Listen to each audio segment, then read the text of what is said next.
BJP पूरे देश में हिंसा फैलाती है और तृणमूल पार्टी बंगाल में हिंसा फैलाती है। नरेंद्र मोदी वहां कर रहा है हिंदुस्तान में, बाकी देश में, और यहाँ पे ममता जी लगी हुई है रोजगार खत्म करने में, भ्रष्टाचार और पूरी की पूरी इंडस्ट्री को बंद करने में। अगर टीएमसी ने आपको रोजगार दिलवाया होता, अगर टीएमसी ने इंडस्ट्री नहीं बंद करवाई होती, तो यहाँ पे बीजेपी के लिए रास्ता नहीं खुलता। मैं आपसे पूछना चाहता हूं, ममता जी का ईडी ने कितना इंटेरोगेशन किया है? ये बीजेपी के जो लोग हैं, इनका स्पेशलाइजेशन वोट चोरी है।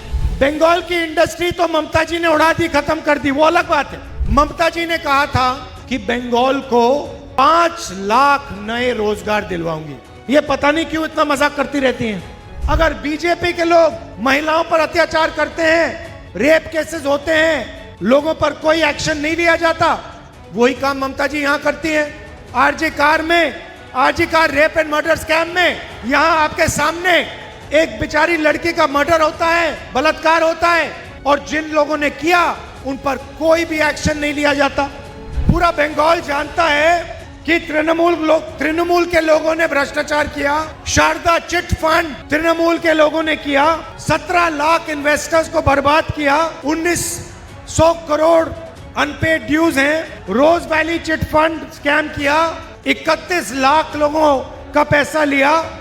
6,600 करोड़ रुपए उनके लिए। कोल स्मगलिंग होती है, गुंडा टैक्स कलेक्शन होता है। मगर नरेंद्र मोदी, आरएसएस, बीजेपी ने ममता जी का कभी इंटेरोगेशन नहीं किया, ममता जी का घर नहीं छीना, ममता जी पर आक्रमण नहीं करते। आप लोग बंगाल अंग्रेजों से लड़ा था। आपके जो सबसे बड़े नेता, हिंदुस्तान के सबसे बड़े नेता सुभाष चंद्र बोस जी, वो उन्होंने कभी भी किसी को सर नहीं बुलाया। वो है असली देशभक्त।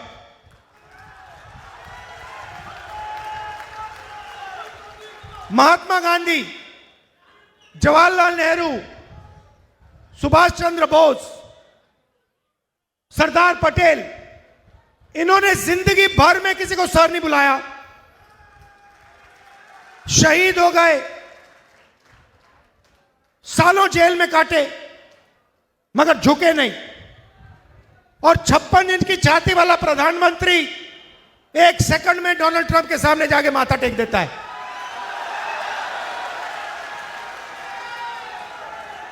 अब दुख की बात क्या है? नरेंद्र मोदी ने भ्रष्टाचार किया, डोनाल्ड ट्रंप ने उसे पकड़ लिया। आपने अदानी कंपनी का नाम सुना होगा, सुना? उसका असली नाम जानते हो? मोदानी। वो पूरा बीजेपी का फाइनेंशियल सिस्टम है। वो मोदानी कंपनी है, अदानी कंपनी नहीं है। और डोनाल्ड ट्रंप ने पीछे से नरेंद्र मोदी के गला पकड़ लिया, और नरेंद्र मोदी चू नहीं कर सकता। सही बात है ना? है ना? अब नरेंद्र मोदी एक और चीज जानता है। नरेंद्र मोदी जानता है कि देश में एक ही शक्ति आरएसएस और बीजेपी को हरा सकती है। उसका नाम कांग्रेस पार्टी है। कांग्रेस पार्टी की विचारधारा है। आपकी जो चीफ मिनिस्टर हैं, भ्रष्टाचार के बारे में मैंने आपको बताया, शारदा चिट फंड, रोज वैली, कोल स्मगलिंग स्कैम, और पूरा बंगाल जानता है कि अगर आपको बंगाल में रोजगार चाहिए तो या तो तृणमूल के किसी नेता के साथ आपको कोई रिश्तेदारी होनी पड़ेगी या दोस्ती होनी पड़ेगी। पिछले चुनाव में ममता जी ने कहा था कि बंगाल को 5 लाख नए रोजगार दिलवाऊंगी। ये पता नहीं क्यों इतना मजाक करती रहती हैं। 5 लाख युवाओं को मैं रोजगार दूंगी। आपको याद है, यही बात नरेंद्र मोदी ने बोली थी, 2 करोड़ युवाओं को मैं रोजगार दूंगा। यही रेपिटेशन ममता जी यहां कर रही है। 2021 में 5 लाख नए लोगों को मैं रोजगार दूंगी। और असलियत क्या है? असलियत है कि 84 लाख युवाओं ने अनएम्प्लॉयमेंट अलाउंस के लिए साइन किया है। सारी की सारी इंडस्ट्री बंद कर दी। नरेंद्र मोदी वहां कर रहा है हिंदुस्तान में, बाकी देश में, और यहां पे ममता जी लगी हुई है रोजगार खत्म करने में, भ्रष्टाचार और पूरी की पूरी इंडस्ट्री को बंद करने में।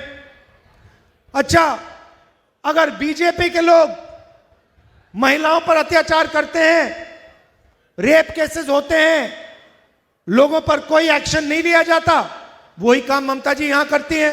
RG Kar rape and murder scam में यहां आपके सामने एक बेचारी लड़की का मर्डर होता है, बलात्कार होता है, और जिन लोगों ने किया उन पर कोई भी एक्शन नहीं लिया जाता। तो मेरा कहना है कि सच्चाई क्या है? सच्चाई है कि टीएमसी, अगर टीएमसी ने काम किया होता, अगर टीएमसी ने आपको रोजगार दिलवाया होता, अगर टीएमसी ने इंडस्ट्री नहीं बंद करवाई होती, तो यहां पे बीजेपी के लिए रास्ता नहीं खुलता। ये बीजेपी के लिए बंगाल में रास्ता खोल रहे हैं, ये इनका काम है। भाइयों और बहनों, बीजेपी को सिर्फ कांग्रेस पार्टी हरा सकती है। हम विचारधारा की पार्टी हैं, हम इनसे कोई कॉम्प्रोमाइज नहीं कर सकते हैं। बात समझ लीजिए। मैं सुबह उठता हूं और मेरी पहली प्लानिंग होती है कि आज भैया आरएसएस और बीजेपी से कैसे लड़ना है, कहां लड़ना है और कहां उन पर आक्रमण करना है। तो हम कॉम्प्रोमाइज नहीं कर सकते। आप कांग्रेस पार्टी को पूरा समर्थन दीजिए, बंगाल में ज्यादा से ज्यादा हमारे एमएलए जिताइए, हमारी सरकार बनवाइए, और फिर देखिए यहां से हम बीजेपी का क्या करते हैं।